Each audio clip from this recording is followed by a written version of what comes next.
Olá, viva, sejam bem-vindos a mais um Passa a Bola, sempre com os comentários do meu caro amigo Fernando Jorge. Olá, Fernando. Olá. E o convidado especial António Moreno. Seja bem-vindo, António, mais uma vez. Então, a frase da semana é: Varandas chorou e a arbitragem ajudou. Então, começamos já pela Champions League, falando num jogo um bocado conturbado, mas que permitiu ao Benfica passar à próxima fase. O Benfica 3, Mónaco 3.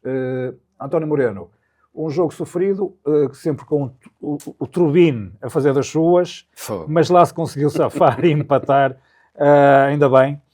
Comentário a este empate do Benfica. Foi o Trubin. Eu tenho de dar uma palmatória que tenho dado tolerância, mas não é para apostar mais. Espero bem que o Laje, que agora está lá o Samuel, que deixe lá ficar. Relativamente ao jogo, eu já previa dificuldades, que eu na outra semana, eu até tinha dito que se o Laje falhasse este apuramento, devia ser despedido logo, porque ele teve a oportunidade. Eles não são tão fracos como parecem. O Mónaco tem uma equipe mais ou menos certinha, não tem asas para grandes voos, mas são certinhas. Cá no Campeonato Português jogava à vontade para os 3 primeiros lugares. E então também é que eles estão agora, os grandes estão cá agora. E o Laje, quando não aproveitou aquela meia hora a jogar contra 10, aquilo foi um crime de lesa Benfica. Porque aquilo tinha que matar o jogo ali. Porque o Benfica também tem dado aos solavancos, já tinha jogadores que não estavam bem, e outros que estavam mal, muito mal, e podia correr ainda pior.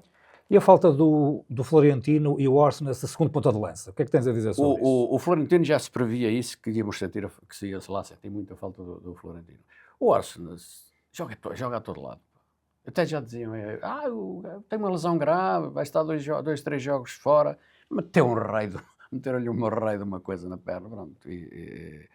O Orsnes é dos mais fiáveis, não é no Benfica, é dos jogadores mais fiáveis da Liga Portuguesa, de longe. Na equipa do Benfica, agora atualmente, é Elio Carreiras. É quem tem sido o abono de família daquela equipe, e espero bem, esses é que não se podem lesionar. Agora o Carreiras, com esta entrada do Samuel Dal, acho que já temos ali segurança, já poderá haver ali muito pano para mangas. Mas os outros ali uns escorregas, não foi só o Trubin.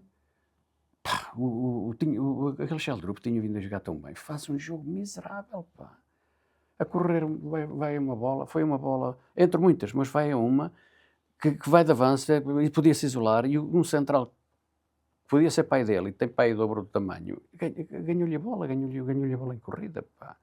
Aquele era combativo, não sei o que é que se passou ali, foi um jogo muito mau para muitos, mas para ele, e o Arthur Koglu...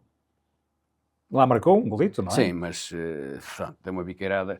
Não vais dizer que o Belotti também é um grande jogador, porque atirou-se para cima do jogador e a bola bateu-lhe nas canelas. O calça curta também marcou, o Pavlidis também. Um jogo que podia ter corrido mal, mas felizmente, olha, o calça curta safou e meteu aquele golito com uma arrancada preciosa que permitiu ao Benfica passar à próxima fase, onde vai encontrar o Barcelona. A falta do Florentino, o Orsnes a segunda ponta de lança. Achas que o jogo foi bem preparado? Achas que o Benfica jogou bem? Achas que mereceu passar à próxima fase? Não. Antes de mais, olá para o Paulo Moreno e para ti também, e para os espectadores que nos vão acompanhar.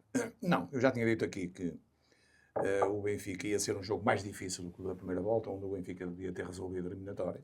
Na minha opinião, não resolveu por culpa do Laje e de alguns jogadores também, mas mais por culpa dele, que ele é que os mete lá dentro. Claro. E também os pode tirar ao mesmo tempo. Aqui foi exatamente a mesma coisa. A equipa foi mal concebida de início, e a grande safa foi que o Laje, nas substituições que fez, que toda a gente estava a ver quem é que tinha que sair, haviam lá 3 jogadores completamente apagados, nomeadamente o Sheldrup, o Korsu e o Arthur Koglu, devem andar na noitada, provavelmente, e agora levam um miúdo também para lá, o Sheldrup, que ele perdeu a forma, perdeu a forma e perdeu a velocidade e perdeu a força. É incompreensível num rapaz com esta idade. Estamos a falar num miúdo que tem 20 anos, né? Bem, os outros dois, a gente já sabe como é que eles jogam, os turcos, que eles entram ao fim de 10 minutos, estão cansados ou aparentam muito cansados. nomeadamente o calça curta. A grande diferença foi que o Florentino faz muita falta para equilibrar esta equipa e o Florentino não estava. E, portanto, recuou para lá o Leandro Barreiro e depois a grande coisa que eu não... Uma pura invenção, quanto a mim é uma pura invenção, colocar o Ausner, que era um dos melhores jogadores do Benfica, e joga de primeira, é o único que faz tabelas, joga tipo olhar livre, mete bolas em diagonais, bolas difíceis, até para golo, já fez isso em vários jogos, estava a fazer, e esta colocação do Ausner, como é um jogador rotativo e competitivo, para fazer a pressão, o primeiro a fazer a pressão, nomeadamente ele e o Pablo na frente, estraga a equipa do Benfica, porque depois ficam muita largura no meio campo, em que a equipa adversária brinca. Não é? E bem, depois que eu não consigo entender como é que há comentadores que conseguem dizer que o melhor em campo não teria sido o Alius. O Alius fez o que quis do Benfica. Não concordo a 100% com o treinador do Mónaco. O Mónaco foi superior ao Benfica até aos 58 minutos. Ponto final. Sim, parado. E podia ter resolvido o desafio por 2 ou 3 bolas, porque teve lá hipótese para isso. O Trubin não fez uma grande exibição na baliza, não. Levou 2 vezes com a bola e fez uma grande defesa, que embora a bola vá à direita a ele, ele só passa por cima da barra. Do resto foi uma nulidade. O resultado também se acumulou por erros do Trubin, que é inadmissível um guarda-redes. Com este quilate, ou a defender uma equipa como o Benfica, sofrer golos inadmissíveis. Isto são 2 frangos no tamanho do Dr. Esclérico. Bem, e por aí também o Benfica teve mais dificuldades. Durante até aos 58 minutos, o Mónaco, o que eu ia dizer do treinador. O treinador tem meia razão, dou-lhe meia razão, quando ele diz que mereciam ganhar este jogo, e mereciam, este jogo contra o Benfica, na Luz, mereciam ganhar, mas esquece do outro em que o Benfica tinha resolvido a eliminatória. Por 4 ou 5 bolas à vontade, até porque o Benfica, quando jogou com 10, não soube aproveitar. O seu treinador não soube aproveitar essa circunstância. Portanto, no cômputo dos 2 coisas, o Benfica foi mais forte do que o Mónaco. E o Mónaco peca pelo primeiro jogo que fez lá, porque veio com a derrota de lá, como é evidente. Aqui, aos 58 minutos, não é preciso ser treinador para saber que havia 3 indivíduos que tinham que sair cá para fora e recuar o Ausner. Foi o que ele fez. Tirou o Andreas Sheldrop, porque não estava a jogar nada. Era um 0 dentro do campo. Tirou o Artur Koglu, outro 0 dentro do campo, que só sabia andar ali a correr, estava completamente perdido, não havia bolas. E o Leandro Barreiro, que era o único que vai à frente e vai atrás. Mas o Leandro Barreiro tem um problema. O Leandro Barreiro não é o Florentino.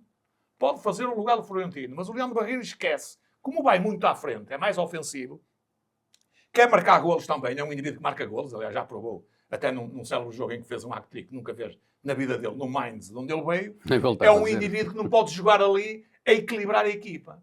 Porque para equilibrar a equipa, era como aos Feijas, que se não saía dali. O Florentino é outro, não sai dali. Porque raramente a gente vê o Florentino a fazer um golo. Raramente. O Florentino em 10 campeonatos faz 2 ou 3 golos.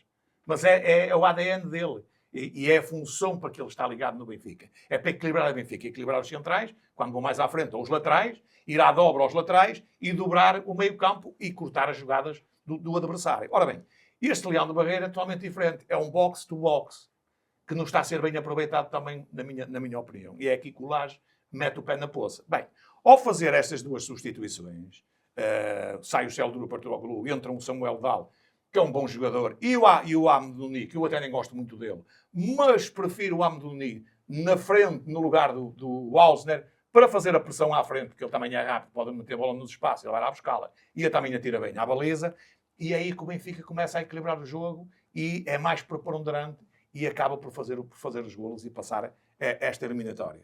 Claro que se o Trubin não dá aqueles 2 frangos, o resultado não era este, não era um resultado muito coisa, mas também foi meritório a passagem do Benfica, é a única equipa, infelizmente, que conseguiu passar. Tínhamos dito isso aqui e acertámos em tudo, que eram 2 jogos difíceis, quer para o Porto, quer para o Sporting, que dificilmente passariam. O Porto é um caso um pouco diferente, teve alguma possibilidade. O Sporting não, também abdicou de continuar na Champions League. Agora, já abdicou. Sem o Trincão e sem o Gyökeres, só um pequeno comentário sobre o empate do Sporting na Alemanha. Antes de mais, deixa-me dizer que o Benfica agora, o próximo jogo é com o Barcelona, portanto teria que ser o Barcelona ou o Liverpool. Calhou o Barcelona, quanto a mim, é preferível o Barcelona, porque é uma equipa diferente, totalmente diferente do Liverpool. Haveria mais dificuldade num jogo a 2 mãos com o Liverpool do que com o Barcelona. O Benfica já me deu uma mão com o Barcelona, deu-se mal, o Barcelona acabou por marcar muitos golos,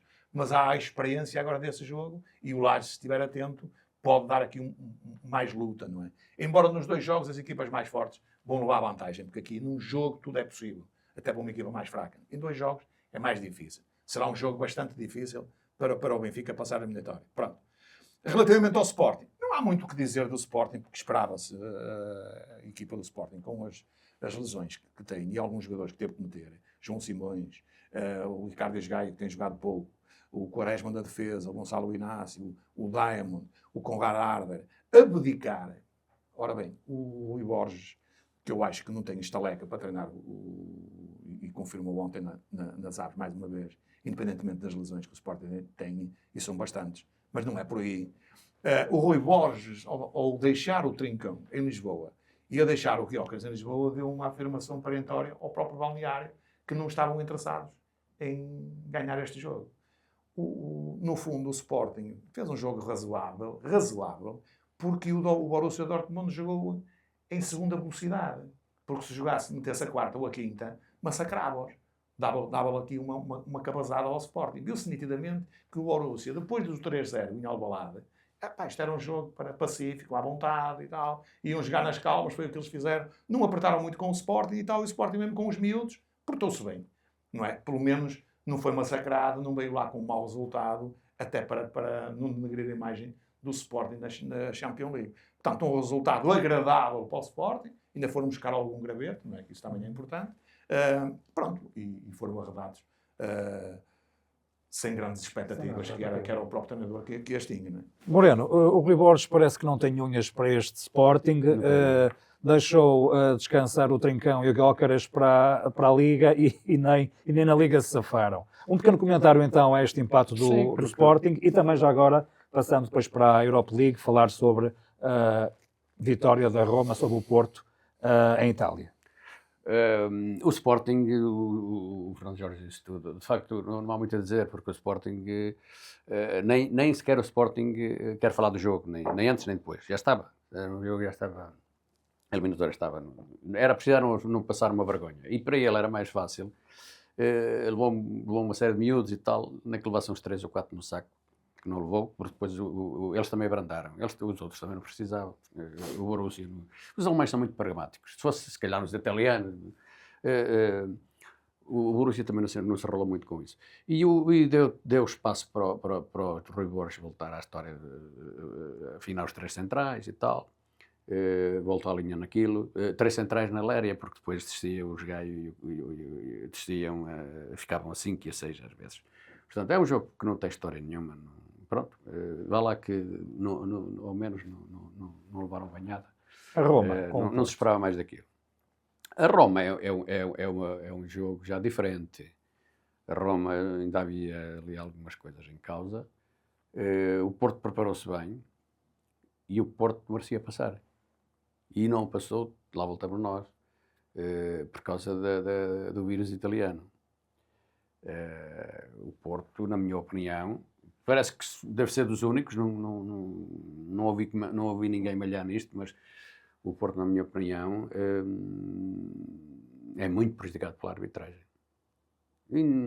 Não foi só um lance, em meio dos aspectos, mas pronto, mas enumerando os principais. O Dybala, enquanto lhe chegou a bola, andou sempre na sanguice. O Dybala, depois do lance com o Otávio, tinha que ir para. E depois, quem é que marcava aqueles 2 golos? Já não havia golos. Há 2 fora de jogo descarados que por acaso não deu em nada, que o Bandeirinha deixa passar, ainda antes disso. O gol do Dybala, o Koné faz falta, manda-lhe uma sarrafada, salvo erro, ao Moura. Acho que é o Moura que leva uma trancada quando o gajo ganha. Porque o Koné, sim, é um grande jogador. Esse sim, quem dera vê-lo num clube dos nossos. O gajo encheu o campo. Roubava bolas, transportava, passava. E depois é muito forte. É muito forte e é muito habilidoso. Mas ali fez falta. Quando ganha a bola, faz falta. O outro fica lá estendido a queixar-se das trombas. E depois entrega a bola ao Dybala. E o Dybala, de facto, é um artista. Depois começou, se mais durasse, mais brilhava, porque o Dybala, de facto, é um belíssimo jogador. muito bom jogador. E pronto, é um jogo que fica para a história. O Anselmi, eu gosto da abordagem que ele faz aos jogos, porque é dinâmico e consegue passar essa dinâmica para a equipe. A equipe começa de uma maneira, reformula a equipe, até na defesa, que são fraquinhos, ele mexe naquilo de tal maneira. Também tem a cobertura do guarda-redes, que é um guarda-redes, ele pode brincar um bocadinho com isso. Mas ele ao longo do jogo, não faz só uma mudança. Ele mexe, depois transmite a intensidade para um lado ou para o outro, conforme. Que é isso que um treinador deve fazer é isso que um treinador deve fazer no banco, estar a ver aquilo. Eu nem me aguentava. Eu não, por exemplo, o Lage a ver aquela história a levar aqueles porradões com aqueles dois jogadores, como o Jorge estava a descrever. Eu até falei na altura, logo ao meio da primeira parte tinha que os ter trocado logo. Eu não sei como é que se aguentam. Eu ficava logo nervoso, pá, a ver aquilo não rolar e ver a vida andar para trás. Eu ficava logo nervoso. E de facto, o treinador, o Anselmi, faz isso e faz muito bem. Agora, coitado, não tem jogadores. Quem é que tem? Então, Jorge, achas que o Samu ficou um bocadinho sozinho na frente e o Porto foi obrigado a jogar na profundidade? Achas que faltou alguma consciência àquele Porto? Não, o que faltou ao Porto foi ganhar o jogo na primeira volta. O Porto perde esta eliminatória com a Roma, que tem um treinador, quanto a mim, fraco, aliás, até estava no desemprego. Este Ranieri não fez nada, né, em 25 anos ou 30 anos de treinador, a não ser ganhar uma vez um campeonato por Leicester na Inglaterra, na Premier League. Não sabe como. Porque depois, logo a seguir, foi logo embora. Foi corrido de lá e até hoje estava no desemprego. E a Roma já vai no terceiro treinador. Portanto, é um treinador fraco. É um treinador que só joga na retranca, à Itália, antiga, não é? No Catanaccio, não é? Só joga nisto. Tem ali bons jogadores, pode jogar muito mais a bola, mas tem que ter um técnico mais ofensivo para tirar o rendimento desses jogadores. O Porto não esteve mal. O Porto, o Anselmi, é um treinador ofensivo, é um treinador sem medo, disse isso. Agora, é um treinador que eu tenho dito aqui, a treinar uma das piores equipas do Porto dos últimos 15 anos. É preciso ter isto em atenção.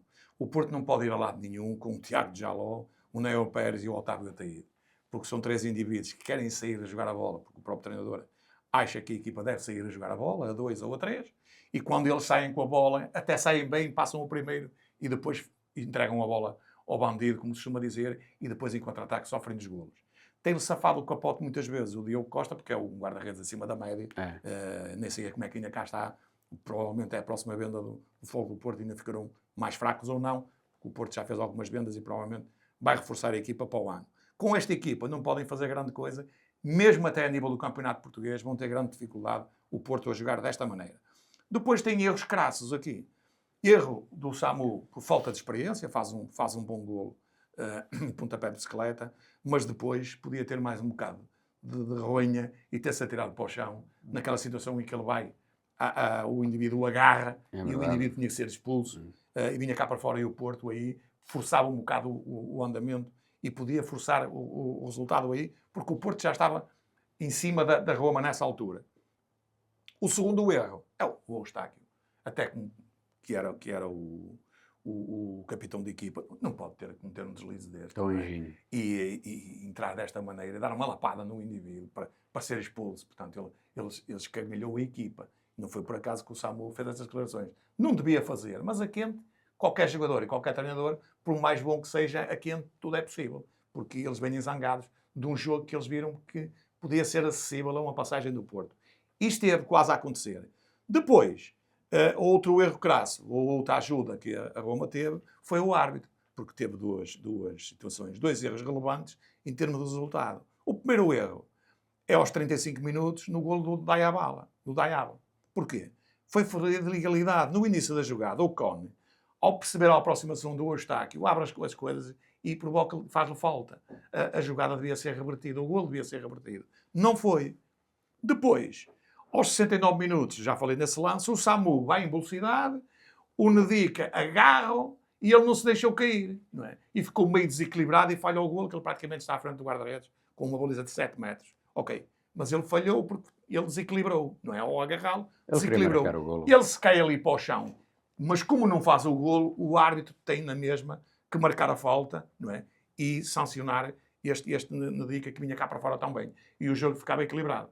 O Porto ficava com 10 e a Roma também ficava com 10. E o jogo é outro, porque depois havia ali várias situações. Né? Pronto. Agora, é pena, porque o Porto, este adversário era um adversário acessível ao Porto, e o Porto necessitava de ganhar mais alguns cobres, que é importante também para a sua gestão. É pena, fica de fora. E pronto, e tenho agora que pensar no campeonato, porque o Porto agora só está a disputar o campeonato, mas, no entanto, mesmo para o campeonato vai haver jogos difíceis, o Porto vai ter grandes dificuldades com esta equipa que tem, porque precisa de reforços urgentemente. E depois ainda vendeu os seus melhores jogadores, nomeadamente o Galeno, que faz muita falta, era um desequilibrador, é um indivíduo que marcava muitos golos, em forma, quando estava em forma, e o Nico Gonzalez também, que era o indivíduo que impunha ali o respeito no meio campo, um bom jogador, e que também desequilibrava, que também fazia golos. O Porto, sem esses indivíduos, não foi ao mercado para colmatar, trouxe 2 brasileiros, mas não são brasileiros ao nível para já, destes 2 que saíram, portanto o Porto ainda está mais enfraquecido do que aquilo que era no princípio do campeonato. Voltando agora para a Primeira Liga, e antes de comentarmos a frase da semana, Varandas chorou e a arbitragem ajudou, vamos então falar sobre o Benfica que venceu o Boa Vista por 3-0 e também do empate do Aves com o Sporting, onde o Sporting teve o jogo na mão e depois deixou fazer o passarinho. António Moreno, uma vitória clara do Benfica e o empate sofrido do Sporting, que coloca a igualdade pontual com o mesmo Benfica. Eu posso começar até pelo Sporting, só para dizer 3 coisas. O Sporting está em descida muito rápida. Aquilo ontem não se admite. Aquilo é uma coisa... O Rui Borges, tenho dito tanto bem dele sempre, porque parece-me que merecia melhor sorte. Mas a sorte também se conquista e tem que se trabalhar para ela. Pá. E ele, de facto, não tem unhas para aquilo. Depois começou-lhe tudo a correr mal, é verdade, mas ele também não tem feito muita coisa. Eu até acho, sou daqueles, também se calhar sou o único a pensar isso, até acho que a grande parte das lesões, ou grande parte das desgraças que lhe têm acontecido, ele também é responsável na forma como faz a gestão daqueles jogadores. Aquilo, ele é muito... são egos a mais... É muito, ele, se calhar, daqui a meio dos anos era capaz de ter arte para aquilo. Agora são egos a mais. E ele também está a passar a fase Laje. Ele também já está... Há jogadores, já há ali vacas sagradas, já há ali... por exemplo, ontem, como o Jorge já tinha dito também, deixar o Arder... Quem tem um touro bravo daqueles... deixá-lo, metê-lo a jogar 5 minutos ou 10, não pode ser. E depois, claro, cai-lhe tudo. Quando esta é a lei de Murphy, quando tem que correr mal, corre mesmo mal. Ainda podia, se o jogo dura mais 5 minutos, perdia o jogo. É aquele último lance. Que é uma coisa que não havia ninguém, aos 60 minutos ou aos 70, não havia ninguém que dissesse, o Sporting ainda vai empatar este jogo. Mas as coisas podem acontecer, e quando é para correr mal, corre mesmo mal. E aquilo vai... Depois desafina-se tudo. Quando as coisas correm bem, toda a gente canta e toda a gente sabia. Aquilo desafina-se tudo, aquilo tem tudo para correr mal agora. Se não vier rapidamente um daqueles jogadores nucleares, ou o Pote, ou o Iócaras ficar a 100%, aquilo pode correr muito mal. E eu que antes achava... O Porto só está ali 4 pontos. Vamos lá ver. Logo se vê. Relativamente ao jogo do Benfica, só queria fazer 2 considerações. Também tenho malhado muito no Laje. E ontem, no dia do jogo, estava a constatar uma coisa. A ver os miúdos, quando ele começa a puxar para os miúdos. Porque o Benfica não tem necessidade, que ele também é um bocado de conversa das lesões, o Benfica não tem necessidade de meter os miúdos. Os miúdos estão a entrar porque ele quer, porque o Laje, espero bem que esteja a meter a mão na consciência, porque o Laje... está a querer nos meter. E espero bem que o Laje volte ao velho Laje ou de 2019, porque há ali jogadores, ele meteu uns 9 ou 10 naquela fase a jogar, de miúdos, só 3 ou 4 que deram nas vistas, os outros também, o Vieira vendeu-os logo, aqueles Tavares e os Nunes e os Valtas, há uma série de jogadores que foram logo despachados, que nós nem... Mas deve-se Aqueles que eram vendidos por 15 milhões, e o Nelson Oliveira, aquele Nelson que foi para o Valência, e, portanto, saíram ali quase uma série deles por 15 milhões. Aquilo também se deve ao Laje. Nós não fixámos, as pessoas, quem vê a bola não fixa muito, mas pronto, mas foram jogadores. Eu tenho até uma listagem, podia os Moratos, os Tiagos Dantes, todos aqueles jogadores que não acabaram por não funcionar no Benfica, foram todos lançados por ele. E agora já vai aqui com uns 4 ou 5, o Bajarami, o Leandro Santos, o Félix, o Prioste, o João Rego, acho que também já o repuxou de novo para a equipa principal. Portanto, é o que fica deste jogo, porque o Boa Vista era um jogo a brincar. O Boa Vista levou porrada a toda a gente, não ia perder com o Benfica, não ia ganhar pontos com o Benfica. Era quase, o Laje que se matasse, porque não podia ser. E tenho dito. Pronto, Jorge, o Bolotas marcou, o Benfica ganhou, o Varandas chorou, mas o Sporting empatou. E depois, o teu comentário à frase da semana. Sim, antes de mais, deixa-me dizer ali que o Moreno esteve bem, mas esqueceu-se de um pormenor. O Laje viu o nosso último programa. Porque eu tinha dito aqui que o Samuel era muito superior ao Turbin. Não venha cá com histórias que vai jogar o Samuel agora estes 2 jogos. Não, seja honesto e diga que tirou o Turbin por 2 frangos, porque o Turbin não foi neste jogo só. Já tem dado mais frangos. Portanto, não há nenhum treinador que atire areia para os olhos dos benfiquistas a dizer que meteu o Samuel porque vai jogar na taça agora, quarta-feira, contra o Braga, para a Taça de Portugal. Não. Então jogava nesse jogo. Como tem feito outros, como fazia o Sérgio Conceição, como fazia o treinador do Sporting, o Amorim, também fazia, portanto, trocava os guarda-redes conforme as taças ou conforme as competições. Aqui não é o caso. Aqui ele meteu para o campeonato e vai jogar no jogo a seguir. Não. Ele meteu porque ele achou que o Benfica passou mais dificuldades com o Mónaco devido ao ser turbinho. Sim. Não é? Que é uma turbina desengonçada que está lá na baliza. Portanto, tem dificuldade em atirar-se para o chão e em bolas rasas, ele sofre-as todas, ou quase todas. Portanto, o Benfica jogou aqui com 6 alterações.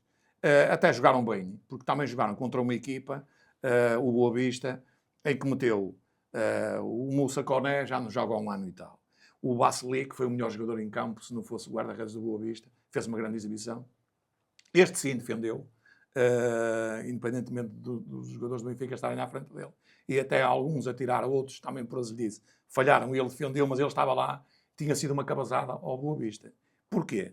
Porque o Boa Vista fez 9 aquisições, ainda só jogou com 6, 3 deles ainda não têm inscrição apurada, e portanto são jogadores que estiveram parados. O Sidon, que é joga agora a central do lado esquerdo, o Sidon foi, que veio lá do Coimbrões, é um grandíssimo jogador, é um jogador novo, facilmente vai adquirir o ritmo, porque ele tem cabedal, é bom de bola, vê-se bem. Eu já o vi aqui no primeiro jogo, gostei muito dele.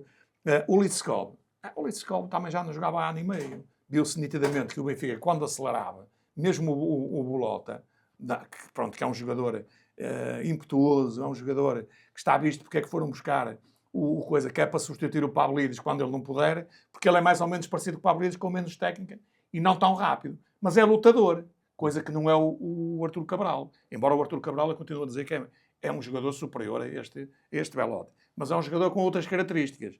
Se é para andar ali a dar a confusão e cair em cima dos jogadores e das defesas adversárias e tudo, este Belotti serve para isto, não serve para mais nada. Porque para jogar contra grandes equipas ele não ganha uma bola, não é? Agora, contra o Boa Vista, claro, com estas aquisições todas de última hora, indivíduos que estão há ano e meio, 2 anos, sem jogar a bola, é muito difícil. E depois com outro senão. Porquê? O Lito Vidigal, que é um treinador que eu acho que é um treinador muito defensivo, muito retranqueiro, não pode andar aqui a jogar para os pontos, porque no fundo ele tinha levado uma cabazada. Então mais valia levar a cabazada, mais valia jogar mais ao ataque, criar mais situações. Porque o Boa Vista, quantas vezes rematou a baliza? Quantos remates enquadrados fez no jogo? 1. Isto é muito pouco para uma equipa que, neste momento, o Boa Vista tem 12 pontos, necessita de ganhar pontos. O Boa Vista não necessita de jogar para o empate. O Boa Vista tem que jogar para os 3 pontos. Porque eu já disse aqui que gosto de treinadores que joguem para os 3 pontos. Porque jogar para o pontinho, em 3 jogos, vamos ver a teoria, 3 jogos, 3 pontos. Um jogo, 3 pontos. Isto sim. Outro jogo, 3 pontos, já são 6. Ora, quando eles conseguiam, um treinador conseguir só 3 pontinhos. Ele joga para os pontinhos. O Boa Vista vai ter 2 jogos fundamentais agora, em casa, contra o Santa Clara e contra o Guimarães, que não são equipas fáceis. O Santa Clara, nomeadamente, está a fazer um grande campeonato. Tem uma boa, excelente equipa, vai ser difícil. O Guimarães também tem uma excelente equipa, vai ser um jogo difícil. Se o Boa Vista não ganhar aqui os 6 pontos, escusam de pensar em mais coisas, porque o Boa Vista desta divisão, automaticamente, sem dúvida nenhuma. Portanto, é preciso fazer mais alguma coisa. Agora podem dizer assim, bem, mas os jogadores chegaram agora e tal. Não, pá, o Boa Vista tinha lá ainda no banco jogadores para poder entrar e criar algum perigo à equipa do Benfica. Se não vamos fazer jogadas estudadas, porque não é possível, os jogadores chegaram pouco, vamos criar situações de livres, de cantos, etc. E o Boa Vista tem lá jogadores para ir lá à frente, grandes, para criar problemas ao Benfica. O Boa Vista não criou problemas absolutamente nenhum ao Benfica, pelo contrário. O Benfica era de cabazada este jogo. Não venham cá com faltas ou faltinhas ou qualquer coisa do jogo. Não, este jogo é um jogo que não tem grande história, porque a história foi o Benfica em cima do Boa Vista, basicamente. Outra sensação que eu tive, quando me sentei no sofá, fiquei contente por ver o Samuel Soares e o Bruno Lage ter visto o passe-a-bola que eu tenho aqui, defendido aqui o Samuel Soares, foi o descanso que a defesa do Benfica teve e a maneira como os jogadores do Benfica olharam para o Samuel Soares. Que ele deu uma grande confiança à equipa. Joga bem com os pés, defende bem com as mãos. Há um único remate ao fim, um bom remate até. Se calhar o Turbinho era capaz de não a defender e ele fez essa defesa. Foi a única que o Boa Vista rematou na segunda parte. Mas deu uma sensação de tranquilidade. Cruzamento, um ou outro que houve, alguma coisa do género, ele esteve muito bem, portanto esteve ali afinadinho, até parece que estava a jogar naquela equipa já há bastante tempo e não está. Portanto, há que dar mais oportunidades, independentemente do estatuto dos jogadores, e o Lage aqui está a pecar, quanto a mim. Em termos de rotatividade, tenho a condenar o Lage, porque eu não estou só aqui para dizer mal do Lage. Se ele fizer as coisas bem feitas, eu também digo bem dele, ok? Bem, é por isso que nós estamos aqui para comentar. Agora, o caixa é que o Lage, em termos de rotatividade, faz uma rotatividade sempre dos mesmos. Porquê? Fez agora, excepcionalmente, pelo guarda-redes, mas, na minha opinião, por frangos do Turbinho. Foi por isso que ele fez esta alteração na baliza, coisa que não estava... Ninguém supunha que ele ia mexer na baliza, e ele mexeu, e bem, já devia ter mexido há mais tempo. Mas, por exemplo, o Nicolas Otamendi, o Carreras e o Cochu deviam descansar. Quando o Benfica está a ganhar, ou uma equipa, seja ela lá qual for, por 3 ou 4-0, tem que descansar estes jogadores, porque estes jogadores foram aos jogos todos, basicamente. Até o próprio Alsner anda a jogar com uma ligadura, que de um momento para o outro pode arrebentar e estar mais um mês ou qualquer coisa do género, não é? Portanto, esta gestão e esta é que é necessário que o Lage faça. Se ele a fizer, tem os jogadores mais frescos para batalhar nos jogos que vêm aí, que são jogos importantes. Contra o Barcelona, para o campeonato. O campeonato está ao rubro agora, com mais este impacto do Sporting, não é? Que em 7 jogos ainda não ganhou nenhum. Portanto, o campeonato está ao rubro. O Porto, provavelmente hoje, se ganhar ao Guimarães, também vai ser um jogo difícil. Mas se ganhar, aproxima-se do Sporting, ganha-lhe mais 2 pontos. E o próprio Braga já lhe ganhou também ao Sporting pontos também. Nestes últimos 3 jogos. Atenção a isso. Porque o Braga também está lá em cima. Portanto, isto abriu para 4 neste momento. Os jogos vão ser difíceis porque as equipas grandes, além das lesões que têm, todos eles, estão a jogar pouco. As equipas pequenas já não são tão pequenas porque estão a jogar só para o campeonato. Isto é muito importante. Claro que agora, quer o Sporting, que ficou já fora das competições europeias, o Porto fora das competições europeias, o Sporting fora das competições europeias, vão ficar mais com outro nível físico que não tinham se andassem lá. O único que está vai ter mais jogos ao Benfica, se continuar, pelo menos tem mais 2 jogos com o Barcelona, relativamente aos outros. Frase da semana. Relativamente à frase da semana, porquê é que eu coloquei essa frase da semana? Coloquei essa frase da semana porque o presidente do Sporting esteve muito mal na entrevista, relativamente à arbitragem, porque fez um discurso bafurento, um discurso com muitos anos, e até quem era o autor desse discurso até já nem está cá, infelizmente. E, portanto, queria parecer que estes novos presidentes dos clubes, nomeadamente o Rui Costa, esse não fala de nada, está calado e mudo, o presidente do Sporting e o próprio presidente do Fogo do Porto, como são novos, não é? Deviam levar isto para outro âmbito, conforme se vê nos Big Five. Ninguém fala lá de arbitragens nem nada, todos são beneficiados. E se há clubes aqui em Portugal dos três grandes que não podem falar são os três grandes. Porque no deve e no haver, eles estão a dever alguma coisa às arbitragens. Que eles são sempre auxiliados. Portanto, nunca perdem. Não há nenhum clube que diga assim, ou o Benfica, ou o Porto, ou o Sporting, no fim do campeonato que diga eu fui mais roubado que beneficiado. Nenhum. Quando eles não deviam ser nem mais beneficiados, nem mais roubados. Devia ser a honestidade dos árbitros. Ora bem, o presidente do Sporting diz o seguinte, nessa fase da entrevista. A escolha do apoio do Sporting foi fácil, em virtude das pessoas e do projeto. Apoiámos pela visão que tem em melhorar a transparência e qualidade da arbitragem. Nestes anos, o Sporting bateu-se por medidas para melhorar a arbitragem. E apoia o CP de Proença, em que o Conselho de Arbitragem era o ex-presidente do Conselho de Arbitragem, ou o presidente do Conselho de Arbitragem atual agora, é o senhor Luciano Gonçalves, que é o antigo presidente da APAF, presidente dos árbitros. Para dar um presente ou uma grande nomeação, levou o Sr. José Fontelas Gomes, que era o presidente da arbitragem. Não é? Levou para vice-presidente. Então, o presidente do Sporting, que quer uma arbitragem diferente, que quer uma arbitragem com mais nível, uma arbitragem mais profissional, apoia os mesmos. Estamos a brincar com isto. É preciso as pessoas estarem atentas. E depois tem 3 lambabotas, isto da lista, temos aqui 3 lambabotas, um evangelista que foi comprado, é presidente do sindicato, e por azar, aqui é mais ou menos, passa-se a mesma coisa no governo, são nomeados para o governo e depois, por incompatibilidade, não podem ser nomeados governantes ou secretários de Estado ou qualquer coisa do género. Aqui é igual. Nem sabiam, vejam bem, este Proença nem sabia que este evangelista, por incompatibilidade, nem sequer podia assumir o cargo de diretor, de presidente, vice-presidente também, em segundo, em terceiro, para a Federação Portuguesa de Futebol. Portanto, vão ter que arranjar outro. Depois temos 3 lambabotas. Por isso é que o Benfica apoia o Porto e o Sporting, que é o Tony do Benfica. Não sei o que o Tony, aos 70 e muitos anos, vai para lá fazer, sinceramente. O Domingos Paciência do Porto, toda a gente sabe. E o Daniel Carriço, que é outro indivíduo frustrado, que nunca valeu nada, nem falar sabe, não sabe dizer nada, pelo Sporting. E depois mais 4 suplentes, que é para encher o banco. O banco tem que ter determinados suplentes, mais os efetivos, que é para ficar efetivamente completo.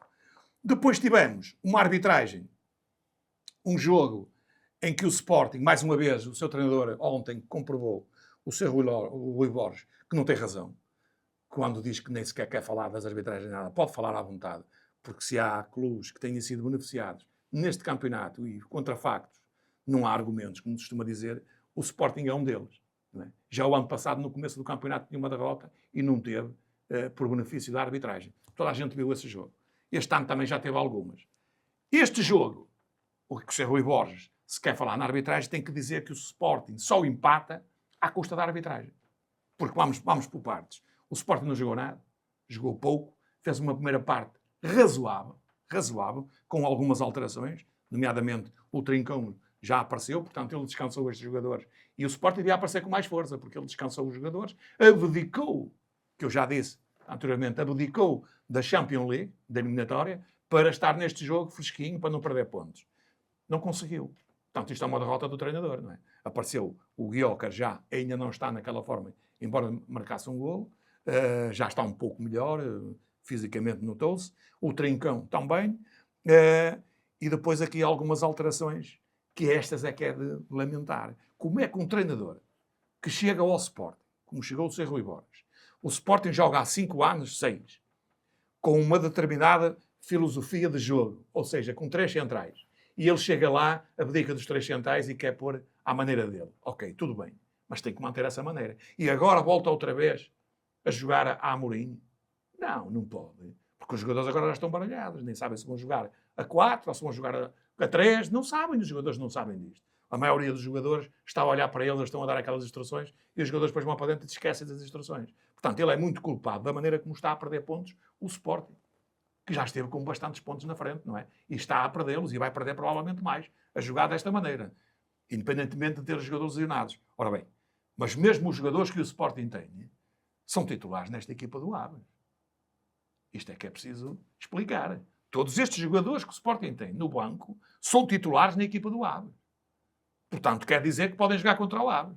É uma questão depois do treinador os pôr a jogar. Ora bem, o que é que a gente viu? Nomeadamente, eu não consigo entender, quando uma equipa, e isto é um caso flagrante, do Sporting, tem um Arder no banco, que é um indivíduo que está com mais força, é um indivíduo que dá luta, que vai a todas, e entra aos 5 minutos de finais. Mas para quê? Só porque joga o Guiocas? Não pode jogar com o Guiocas lá. Não tem ninguém no meio-campo, o Sporting não tinha no meio-campo. Estão os 4 lesionados, tem que jogar com o Debaste, foi buscar este Alexandre Brito, o Fresned e o Max Araújo. Ok, tudo bem. Recua o Trincão para o meio-campo, ele joga no meio-campo. É mais um a ajudar e mete este Arder na frente, porque este Arder dava água pela barba aos jogadores do Aves. E quando é que ele o podia meter? No mínimo, metia quando o Sport está a ganhar 2-0. Que era para tentar o 3-0 e acabar o jogo, e fechava o jogo. Ele não quis fechar o jogo. Ele veio para a segunda parte, com algumas orientações da equipa, não é? Nomeadamente o Osman, passou-se dos carretos, não é? E não só. E o Sporting acaba por empatar o jogo e podia ter perdido o jogo. E só não perde por questões de arbitragem. E vamos às questões de arbitragem. O primeiro golo é um golo, quanto a mim, inválido. Não venham cá fazer montagens de webcams e de câmaras nos postos, não é? Até porque nem sequer pertence à Sport TV. Isto não faz parte do protocolo. É preciso dizer isto. Portanto, toda a gente viu. A fotografia que toda a gente vê, e eu posso perguntar à população que viu o jogo. A fotografia que nos é mostrada, que eu também vi, que nos é mostrada, é o Diamond fora do jogo. Isso é nítido. Escusam de vir depois fazer montagens, os frames mais à frente e mais atrás. Até se quiserem considerar um frame anterior uns segundos, caçam um indivíduo do Aves que está no chão, que ele depois levanta-se e recua para a saída da área, não é? E depois aparece o cruzamento e o que a gente vê, todos nós, nem sequer precisámos de ir ao VAR. Se perguntar à maior parte do pessoal que viu este filme ou este jogo, se que esteve a ver o jogo, se lhes perguntar, vocês acham que é fora do jogo? Toda a gente diz que é fora do jogo. Só o VAR é que fez a intervenção a dizer, e teve aqueles 5 minutos, é que conseguiu alterar a situação e os frames e não sei o que mais, e consideraram um golo legal. Depois temos o segundo, um penalti, do tamanho da Todos Esclares, que o Severíssimo não viu. Ora bem, em que o Diamond faz uma agressão nítida, além de agarrar o jogador, faz uma agressão nítida ao jogador. Ora, isso é penalti, porque nem sequer está lá a bola. É penalti e expulsão. Não, o Diamond continua na mesma porque o senhor Verdíssimo, eu já vou explicar porque o senhor Verdíssimo não viu essa situação. O VAR viu, não é? E deve-lhe ter dado essa referência e ele então marcou o penalti, quando não marcava, e depois deu o amarelo ao Diamond. Há outra jogada a seguir com o Diamond, na segunda, há uma intervenção do VAR que só pode ser feita no sentido de expulsar o Diamond, que é uma entrada perigosíssima do Diamond, não é? Em que o ser verdíssimo também não vê. Lá que os óculos estavam esverdeados e ele não conseguiu ver. Essa não viu jogada nenhuma. O VAR viu. Mas já vou dizer porquê. Bem, e então ele vai lá ao VAR, foi chamado para expulsão, que é o que está no protocolo. Não, mas o ser verdíssimo veio lá e mostrou o amarelo quando não pode fazer isso. Porque fugiu ao protocolo. Para fazer isso ele não podia fazer nada. Não fazia nada. O melhor era deixar passar. O Kenda tem outra jogada também, inadvertidamente, pisou outro jogador, tem que ser expulso. Porque eu vi o Musa no Bessa o ano passado por menos e foi a sem querer ser expulso também. E o Benfica jogou coisa e perdeu o jogo. Bem, ora bem, depois temos o segundo golo do Fresneda, que está completamente fora de jogo. E o lance é mais do que... Está à beira do árbitro, do fiscal de linha. Ele não vê, está encostado ao fiscal de linha. Portanto, é visível. A bola depois vem para trás, o Sporting começa a jogar outra vez e realmente a bola é metida e o Guiocas faz o golo. Este golo tinha que ser revertido e ser anulado. Portanto, o Sporting, independentemente de 2 golos de sorte do Aves, nomeadamente o último, que é um remate que ele nem sabe como é que entra a bola, pá, mas pronto, pega ele bem na bola e faz o 2-2, o Sporting saía daqui não com 1 ponto, mas com 0 pontos. E altamente penalizado porque ficava com 9 jogadores dentro do campo. Esta é que é a lógica da arbitragem. Foi por isso que eu coloquei aí. Ora bem, e isto foi... Porquê é que aconteceu isto? Na minha opinião, porque foram 2 jogos disputados no mesmo jogo. Ou seja, 11 jogadores contra 11 jogadores, 11 jogadores do Aves de um lado, 11 jogadores do Sporting do outro e os seus devidos treinadores. Na arbitragem tivemos um Fábio que não é veríssimo, é verdíssimo. Sim. E tivemos o VAR, que é o Sr. Manuel de Oliveira, um dos árbitros mais fracos da primeira divisão, como árbitro e como VAR também. Só que é portista.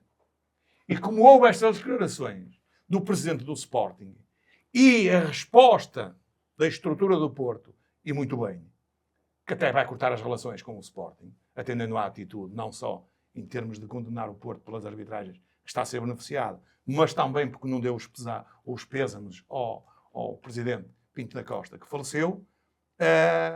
Isto foi um confronto em que o VAR dizia uma coisa e o verdíssimo dentro contrariou em quase todas. Portanto, isto é grave. Eu estou para ver agora o que é que vai acontecer a esta arbitragem do Sr. Fábio Verdíssimo. Se vai ser já nomeado para um jogo já, provavelmente um Sporting Benfica ou alguma coisa do género, porque eu vejo o Verdíssimo a arbitrar muitas vezes o Sporting. Eu ainda não vi, foi o Sporting a perder com ele. Isso é que eu ainda não vi. Portanto, isto foi o que se passou e o Sporting é o 7º jogo que não consegue ganhar. E, portanto, perde pontos. Está tudo em aberto. Passando agora para os quartos de final da Taça de Portugal, vamos ter 3 jogos nesta semana. Elvas vai enfrentar o Tirsense, o Benfica vai receber o Sporting Clube de Braga e o Sporting vai deslocar-se a Barcelos ao terreno do Gil Vicente. Moreno, prognósticos para estes 3 resultados, principalmente para o Benfica Braga e para o Gil Vicente Sporting. Sporting que está... Eu agora já ando a acertar. Já acerto. E este é fácil, esta semana é fácil. Onde haverá mais dúvida, digo eu, onde haverá mais dúvida será no jogo grande, porque vamos lá ver o que é que este Benfica ganha, em condições normais, ganhou ao Braga, é este Braga também. Em condições normais, não, sem apelo nem é grave. Mas depois, pronto, já percebi que tudo pode acontecer. Quer com o Braga, que o Braga às vezes transfigura-se, mas para mal. E o Benfica também não se transfigura, mas o Laje arranja ali. Mas, se, por exemplo, insistir em meter estes 2 ou 3 jogadores que estão em baixo e apostar, quiser preservar o Pavlidis, como já tentou fazer, em meter lá aquela bola redonda que trouxeram agora da Itália, pode correr muito mal. Portanto, aí será um X. Aí será um X. O Sporting, o Gil também tem andado aos tremelicos e o Sporting tem que arrebitar. Se não for, e agora era uma maneira ok, ainda estamos em 2 frentes, manter ali aquela alma. Se porventura caísse aqui, e eu digo caísse porque não acredito que caia, mas se caísse aqui, aí é que era barraca completa. Então é que era caso para ir ao psiquiatra ou mandar os jogadores todos um a um, porque eles ficam sem cabeça, já sem cabeça para reagir ao resto que falta. O Elvas e o Tirsense... É um jogo de tripla.